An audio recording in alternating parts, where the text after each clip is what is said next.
Vamos começar agora com esse teorema. Esse teorema diz o seguinte: se limite de xn é A e A é maior que B, então existe um n' natural, tal que para todo n natural, se n é maior ou igual que n', xn é maior que B.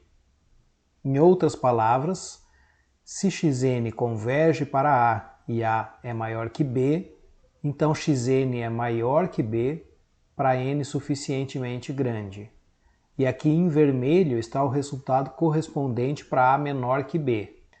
Antes de a gente ver a demonstração, vamos nos convencer de que isso é verdade. Sistema cartesiano. Xn é uma sequência que está convergindo para um ponto A, que é um número maior que B. Qual é a conclusão? Que xn é maior do que B para n suficientemente grande. O que significa dizer que a sequência xn converge para A? Significa dizer que, dado qualquer intervalo aberto com centro no A, existe um certo n0 natural, tal que, se n é maior ou igual que n0, xn pertence a esse intervalo. E como xn pertence a esse intervalo, xn vai estar aqui, todos os xn com n maior ou igual que n0, então xn é maior do que B. Então agora a gente vai ver a demonstração desse resultado. Por hipótese, limite de xn é A e A é maior que B. Agora eu vou usar a definição de limite de sequência. Vou tomar o epsilon, um epsilon conveniente. Olha só, como A é maior do que B, então A menos B é maior do que zero. Eu posso tomar esse valor aqui, A menos B, como epsilon. Usando a definição de limite de sequência, eu concluo que existe um n0 natural, tal que para todo n natural, se n é maior ou igual que n0, então o módulo de xn menos A é menor que epsilon. Aqui está a aplicação da definição de limite de sequência. Agora, essa desigualdade aqui é equivalente a essas duas desigualdades. Tirando do módulo, eu obtenho essas duas desigualdades aqui. Agora eu vou prestar atenção só nessa primeira.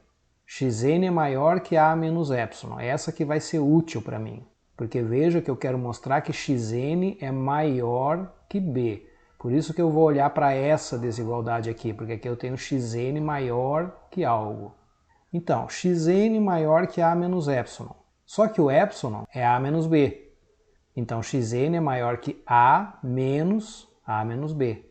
Ou seja, xn é maior que B, porque A menos B é B. E isso vale para todo n maior ou igual que n0. O que eu provei? Que xn é maior que B para todo n maior ou igual que n0. Aonde que eu queria chegar? Que existe um n' natural, tal que se n é maior ou igual que n', então xn é maior do que B. Quem que é esse n'? O n0. Xn é maior que B para todo n maior ou igual que n0. Tá? Então, o n', que eu queria mostrar que existe, é o próprio n0 lá da definição de limite de sequência. Então, para todo n natural, se n é maior ou igual que n', então xn é maior que B. Próximo resultado, antes de eu passar para ele, eu vou comentar já aqui o que ele vai estar dizendo. Vai ser simplesmente tomar no lugar do B o caso específico de zero. Então vai ficar assim, ó, se o limite de xn é A e A é maior que zero, então existe um n' natural, tal que para todo n natural, se n é maior ou igual que n', então xn é maior que zero. Tá? A ideia aqui para vocês enxergarem, se convencerem desse resultado, é essa aqui. Você tem aqui o sistema cartesiano, imagina que o limite dessa sequência é um número A. Vou fazer essa parte em vermelho aqui, tá? Então vou fazer o caso A menor do que zero. Você tem um ponto A aqui que é menor do que zero. A sequência xn está convergindo para A. Então, para n suficientemente grande, xn é menor que zero. Xn vai estar aqui, para baixo da origem. De fato, como xn é uma sequência que converge para A, então eu já sei que, dado qualquer intervalo aberto com centro no A, vai existir um número natural, n0, tal que xn vai estar dentro desse intervalo para todo n maior ou igual que n0. Mas se xn está dentro desse intervalo, claramente xn é menor do que zero. Está para baixo da origem. Então xn é menor do que zero para todo n suficientemente grande, tá? Para todo n maior ou igual que o n0. Agora vamos ver esse resultado, que é bastante importante também e é conhecido como monotonicidade do limite, que diz o seguinte: se limite de xn é a e limite de yn é b, onde xn é menor ou igual que yn para todo n suficientemente grande, então a é menor ou igual que b, ou seja, o limite de xn é menor ou igual que o limite de yn. Então perceba que aqui você tem xn menor ou igual que yn. Então o limite de xn é menor ou igual que o limite de yn. E claramente aqui você pode também inverter a desigualdade, que é o que está colocado aqui em vermelho. Se xn é maior ou igual que yn para n suficientemente grande, então a é maior ou igual que b. E aí tem um caso particular aqui, que é se xn é menor ou igual que b para todo n suficientemente grande, então o limite de xn é menor ou igual que b também. Aqui, por que é um caso particular? Porque veja, aqui eu tenho xn menor ou igual que yn, aqui eu tenho xn menor ou igual que b. Então o que ele está fazendo aqui é tomar a sequência yn como uma sequência constante igual a b. Então é um caso particular disso aqui. Um caso particular em que a sequência yn, que aparece aqui, é constante igual a b. Sendo ela constante igual a b, o limite dela também é b. E aí a conclusão, ó, que eu tinha antes, a menor ou igual que b. Mas a quem era? Limite de xn. Por isso aqui, limite de xn. Menor ou igual que b. Quem é b? O limite de yn. No caso de yn ser a sequência constante, esse limite é o próprio b. b aqui. Então vamos ver a demonstração desse teorema, que na verdade é um corolário daquele teorema que nós vimos anteriormente. O que a gente tem por hipótese? A gente tem que xn converge para a, yn converge para b, e xn é menor ou igual que yn para n suficientemente grande. São três hipóteses. Aonde que a gente quer chegar? Qual é a tese? A é menor ou igual que b. Como que vai ser feita a demonstração de que a é menor ou igual que b? Por absurdo. A gente vai supor que isso aqui não acontece, ou seja, a gente vai supor que o a é maior do que o b. E a gente vai chegar numa contradição com alguma ou algumas das hipóteses. Você tem aqui o a e o b, dois pontos. O a maior que o b. Então existe um ponto C entre A e B. Existe um C real que é menor que A e maior que B. É isso que está aqui. Ó. O que a gente conclui a partir daí? Olha só, xn é uma sequência que converge para A. Pelo teorema que a gente viu agora há pouco, xn vai ser maior que C para n suficientemente grande. Por outro lado, como yn converge para b, então yn vai ser menor que c para n suficientemente grande. É exatamente a aplicação desse teorema 9 aqui. Então vamos continuar. Como xn converge para a e a é maior do que c, então, pelo teorema 9, xn é maior que c para n suficientemente grande. E como yn converge para b e b é menor do que c, então, também pelo teorema 9, yn é menor do que c para n suficientemente grande. Vamos começar aqui de baixo para cima. Yn é menor que c, está aqui, e c é menor que xn, está aqui. Então, por transitividade, yn é menor que xn para n suficientemente grande. Mas o que eu tinha por hipótese? Que xn é menor ou igual que yn para n suficientemente grande. E aqui eu obtive xn maior que yn para n suficientemente grande. Contradição. Essa contradição veio de onde? Daquela suposição que eu fiz lá no início de que a é maior do que b. Eu não posso supor isso, porque supor isso faz com que se contradiga essa hipótese aqui, que xn é menor ou igual que yn para n suficientemente grande. Como essa suposição aqui está errada, então A não é maior que B, ou seja, A é menor ou igual que B, que é exatamente o que eu queria demonstrar. E assim finaliza a demonstração desse corolário. Pessoal, agora aqui, deixa eu fazer um comentário super importante aqui. Olha só, aqui nesse corolário eu tenho xn menor ou igual que yn, para n suficientemente grande. A conclusão é que o limite da sequência xn é menor ou igual que o limite da sequência yn. Então veja, menor ou igual aqui, menor ou igual aqui. Pode surgir a seguinte pergunta: será que se eu tomar aqui xn menor que yn, eu posso concluir que A é menor que B? Ou seja, será que se eu tiro a igualdade aqui, eu posso tirar aqui nos limites? E a resposta é não. Esse é o comentário aqui, no corolário anterior.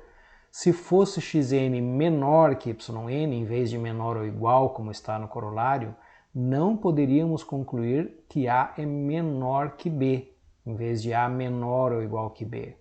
Pode ser igual também, mesmo que aqui seja só menor. Um exemplo que mostra isso é esse aqui. Se você tomar xn como uma sequência constante igual a zero e tomar yn como uma sequência dada por 1 sobre n, então xn é menor que yn para todo n. Então eu tenho essa situação aqui. Mas o limite dessas duas sequências é igual. O limite da sequência constante igual a zero é zero. E o limite da sequência yn igual a 1 sobre n também é zero. Ainda que aqui você tenha xn menor que yn, você não pode concluir A menor que B. Pode acontecer de ser igual também. E aqui está um exemplo disso. Eu vou deixar para vocês verem um vídeo mostrando esse limite aqui, que é super importante. Limite de raiz enésima de P, com P sendo qualquer número positivo, sempre é igual a 1. Por exemplo, limite de raiz enésima de 5 é 1. Aqui 5 está no lugar do P. Limite de raiz enésima de 1/3 é 1. Aqui no lugar do P eu tenho 1/3. Limite de raiz enésima de π é 1. Limite de raiz enésima de 1 sobre 10.000 é 1. E assim por diante. Tá? Se P é maior do que zero, então o limite de raiz enésima de P é 1. Então guardem esse resultado porque ele é super importante. Teorema do sanduíche, também conhecido como teorema do confronto. Antes de ver a demonstração desse resultado, vamos nos convencer de que o que ele está dizendo é verdade. Então aqui eu tenho três sequências: xn, zn e yn. xn é menor ou igual que zn, que é menor ou igual que yn para n suficientemente grande. O que mais que eu sei? Que o limite de xn é igual ao limite de yn, que é a. Então o limite da sequência do meio, limite de zn, também vai ser a. Para provar que limite de zn é a, o que eu tenho que provar? Eu tenho que provar que, dado qualquer intervalo aberto com centro no A, vai existir um número natural n0,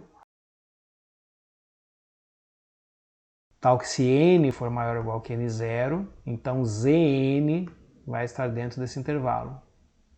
Vamos ver se de fato existe esse n0. Dado esse intervalo aqui, como xn converge para A, então existe um certo n1 natural, tal que se n é maior ou igual que n1, então xn vai estar aqui dentro. xn1 está aqui dentro, xn1 mais 1 está aqui dentro, x índice n1 mais 2 está aqui dentro e assim por diante. Todos esses pontos aqui vão estar no intervalo a menos epsilon, a mais epsilon. Isso veio do fato de que limite de xn é igual a A. Agora eu vou usar o fato de que limite de yn também é igual a A. O que significa dizer que limite de yn é A? Significa dizer que para todo intervalo aberto com centro em A existe um número natural, n2, tal que yn2 está dentro desse intervalo, yn2 mais 1 também, yn2 mais 3 também, e assim por diante. Todos eles vão estar aqui dentro desse intervalo. Vejam que no meu desenho, o n2 é maior que o n1. E eu já sei que todos os xn vão estar dentro do intervalo a menos epsilon, a mais epsilon, para n maior ou igual que n1. Então, claro que também para n maior ou igual que n2, porque todo n que é maior ou igual que n2 é maior que o n1. Então eu já sei que o xn2 vai estar dentro daquele intervalo. O xn2 mais 1 também, o xn2 mais 2 também, e assim por diante. Agora eu vou focar aqui nessas duas últimas linhas e vou olhar para isso aqui, ó. Essas desigualdades aqui, que eu sei que valem para n suficientemente grande. Ou seja, existe um n3, tal que isso aqui vale para n maior ou igual que n3. Não sei quem é o n3, pode ser que seja maior que o n2, pode ser que seja menor, pode ser que seja maior que o n1, pode ser que seja menor, eu não sei, mas eu sei que existe um n3, tal que essa linha aqui é verdadeira para n maior ou igual que n3. Vamos imaginar que o n3 está aqui, ó. Eu tenho isso aqui para n maior ou igual que n3. Então, claro que vale isso aqui para n maior ou igual que n2, porque n2 é maior que o n3. Vou pegar um n maior ou igual que n2. Olha só, se o n é maior ou igual que o n2, então n é maior ou igual que n3. Mas se o n é maior ou igual que n3, então vale isso aqui. xn menor ou igual que zn, que é menor ou igual que yn. Agora, pelo fato de n ser maior ou igual que o n2, então eu já sei, olhando para essa linha aqui, ó, que yn está no intervalo a menos epsilon, a mais epsilon. Então, esse yn aqui pertence a esse intervalo. Então, ele é menor que o a mais epsilon. Por outro lado, todos os xn com n maior ou igual que n2 pertencem também ao intervalo a menos epsilon, a mais epsilon. Então, como n é maior ou igual que n2, o xn pertence a esse intervalo e, portanto, ele é maior que a menos epsilon. Visualizando aqui, xn está aqui. Portanto, ele é maior que a menos epsilon. Olha o que eu concluí. Se n é maior ou igual que n2, então zn é maior que a menos epsilon e menor que a mais epsilon. Ou seja, zn pertence ao intervalo a menos epsilon, a mais epsilon. Tomei um n qualquer maior ou igual que n2 e concluí que zn pertence ao intervalo a menos epsilon, a mais epsilon. Ou seja, zn pertence a esse intervalo a menos epsilon, a mais epsilon para todo n maior ou igual que n2. Como esse intervalo a menos epsilon, a mais epsilon é um intervalo arbitrário com centro no A, eu provei que, dado qualquer intervalo com centro no A, Zn vai estar dentro desse intervalo para n suficientemente grande. Em outras palavras, a sequência Zn converge para A. Agora a gente vai ver a demonstração. Veja que aqui você tem aqui bem sucinto, bem rápido, mas tem que entender as ideias que estão por trás disso, que é o que a gente viu agora. Então eu quero provar que limite de Zn é A. Então eu fixo um epsilon maior do que zero. Eu quero mostrar que existe um n0 natural, tal que Zn é maior que A menos epsilon e menor que A mais epsilon para todo n maior ou igual que n0. Esse é o objetivo. Como xn converge para A e yn também converge para A, então existe um n1 e um n2 naturais, tais que se n é maior ou igual que n1, então xn é maior que A menos epsilon e menor que A mais epsilon, e aqui eu estou usando o fato de que xn converge para A. E se n é maior ou igual que n2, então yn é maior que a menos epsilon e menor que a mais epsilon. E aqui eu estou usando o fato de que yn converge para a. Agora eu vou tomar n0 máximo entre n1 e n2. Se n é um número natural maior ou igual que n0, então claro, ele é maior ou igual que n1 e também é maior ou igual que n2. Então eu posso usar essas duas linhas aqui, ó. E aí eu concluo que a menos epsilon, que veio daqui, ó, é menor que xn. É menor que xn. Mas o xn é menor ou igual que o zn. Essa é a hipótese. Xn é menor ou igual que o zn. E o zn é menor ou igual que yn. Zn é menor ou igual que yn. E o yn é menor que a mais epsilon. Está aqui. Então, Zn é maior que a menos epsilon e menor que a mais epsilon, sempre que o n for maior ou igual que o n0, ou seja, usando a definição de limite de sequências, Zn converge para a. Ó, esse resultado aqui eu vou deixar como exercício para vocês verem essa demonstração, e fixem o resultado. Tem duas sequências, a sequência xn e a sequência yn. Você sabe que a sequência xn converge para zero e que a sequência yn é uma sequência limitada. A conclusão, ou a tese, é que a sequência xn vezes yn converge para zero.